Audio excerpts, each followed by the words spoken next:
What's up guys, it's Noah here with CustomRCMods. Welcome back to the channel. In today's episode, I've got an OpenTX tutorial video for you. This one was requested by Miami Beach RC. Thank you very much. I'm going to go ahead and get this topic covered for you. Now, this will work on any OpenTX radio, but I'm going to be using it with my Radiomaster TX16S, which is a very popular one at this time. Now, setting up differential thrust. It's obviously something that will make your motors go crazy if you do it wrong, so make sure to go ahead and remove your props before doing this, because you will have the battery connected on the bench. Just whenever you do that, it's probably just better to take the extra minute or two it takes to remove your props and save yourself an extra trip to the ER. Let's go ahead and get into the programming. Okay, so the first thing we're going to do here is go ahead and create the OpenTX mixing lines to enable a differential thrust. So let's go ahead and hold the model key down. We're going to go into the model setup window. Let's page on over to the mixer tab. And this is where everything pretty much happens. And you can do a lot of things with OpenTX, and a lot of it happens here in the mixing screen. So now that we're on the mixer page, let's go ahead and talk about what each one of these lines does. And you can see we got our channels right here, and we've got our sources just like that. So you plug your aileron into channel 1, your elevator into channel 2, so on and so forth, all the way down the line. Now you guys will notice that only the first 4 are filled in by default. So if you're running dual ailerons, then you go ahead and create a new mixing line that has ailerons as the source right there, and you can reverse it in the outputs tab or whatever. And same for throttle. You're not going to be using a Y harness, of course, because each throttle needs to be addressed individually. So this is going to be set up on a separate channel. If you're going to do this, go ahead and select an open channel that you've plugged your source into, or your throttle or your control surface or whatever it is into. You can go ahead and select it. Then we've got our mix tab right here. If it's a throttle, let's go ahead and scroll over to throttle just like that, so on and so forth. And I'm going to delete that so I don't forget to later. Okay, so now that we've got each individual source mixed to its own channel, it's time to go ahead and actually do some mixing between different sources. So, of course, we've got our first throttle right here. This is my left throttle. I always, for some reason, add it to my lower channel. It's just for consistency, I guess. And then, of course, channel 6 is going to be my right throttle. We're going to start off by just selecting that, and you'll see we've got this red box that comes around it right here. And then we're going to go ahead and scroll once over to the right, and that will have a new line like so. Now, basically what we've just done is added a second line to the channel 3 mix. So now we can select a different source that will impact this channel 3 throttle, just like that. So what we're going to do to go ahead and activate this is hold down on it and then press edit. And now we're in here, we can go ahead and configure the mix just as we want it.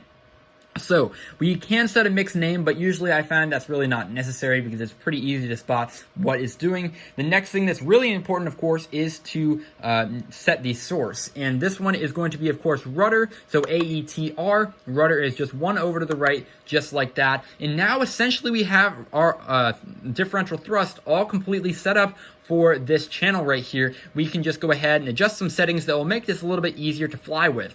First off, of course, being our weight. This is going to be how much throttle input is actually given to the motors when you adjust the rudder stick. So right now it's set at 100%. So if I push my rudder stick all the way over to the right, it's going to give me 100% throttle out of the left motor, which is I mean, that's what you want, but you don't really want that much, especially when you're just learning how to fly with differential thrust set up. So, I mean, obviously a good idea to roll it back. I like to roll it back, recommend that you roll it back to 50% just when you're just messing around with it. So that's pretty much all you should need to do in here. You don't need to mess around with any of these until a little bit later. If you want to add some expo, you can, and all you have to do with that is go ahead and scroll over from diff to expo. That's only one over to the right, and then you can add a certain percentage, but usually I find I'm pretty fine without it, and you can go ahead and add that if you need to as well. Now, the next most important thing is to go ahead and set a switch to activate and deactivate your differential thrust, and that can be done right here on the switch line. Go ahead and select it, and then select a different switch to go ahead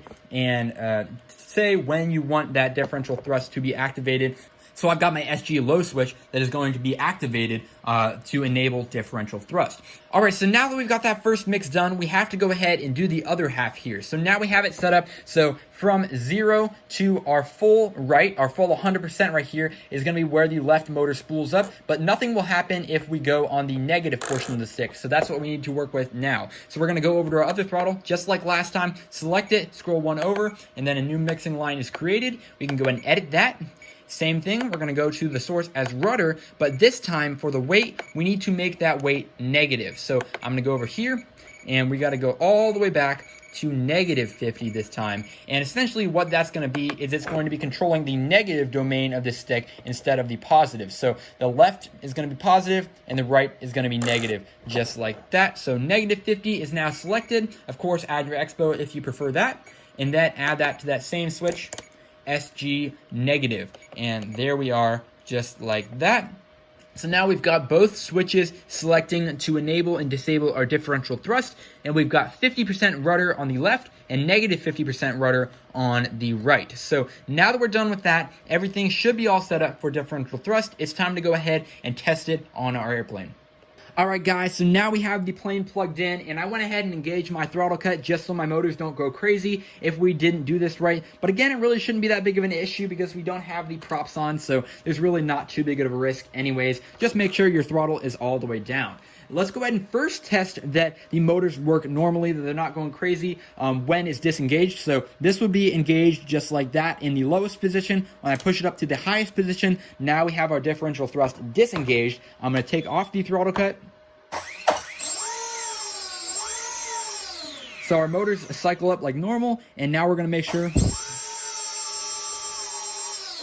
the rudder does not do anything. So that's good. Everything's normal so far, but now it's time to go ahead and switch on our differential thrust, just like that. And we're going to go ahead, I'm going to flip this around so you can see which side is working like so, and we can make sure that the directions are going correctly, because obviously that would be not good if it wasn't working properly. But I'm not going to raise the throttle at all. I'm just going to go ahead and keep the throttle down and push the rudder back and forth like so, and we'll see which motor spools up. So again, differential thrust engaged.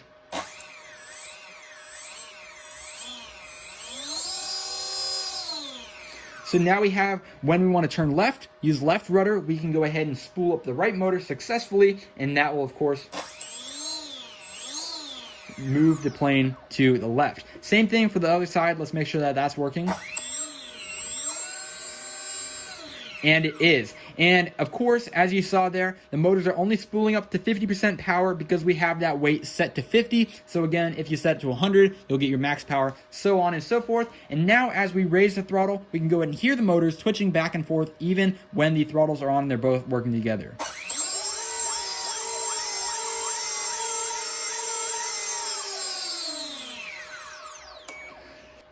Alright, so that's going to wrap it up for the video, guys. Your differential thrust is now ready to go. It's time to go out and have some fun flying your plane and seeing what crazy things you can do. There's definitely a lot more authority when you have your yaw control transitioned over to your motors. Instead of just being a control surface, you can do some pretty crazy flat spins and snap maneuvers, things like that there as well. That really is a great intro to OpenTX mixing, because essentially that's really all it is. If you wanted to add a little more throttle with your elevator when you go down, you know, it's pretty, we just did the same thing with rudder. You can go ahead and switch that from rudder to elevator, so on and so forth. You can mix basically anything you want together. So although it's a little bit harder to get into, it might seem a little more daunting at first, it really has endless possibilities, and that is one of the great benefits of OpenTX. If you found this video helpful, please go ahead and leave a like and subscribe to the channel for more helpful tutorials almost every single day, along with flight videos, plane reviews, things like that. You name it, I'll do it. Go ahead and comment down below if you have any questions or video requests, and I'll catch you guys in the next video.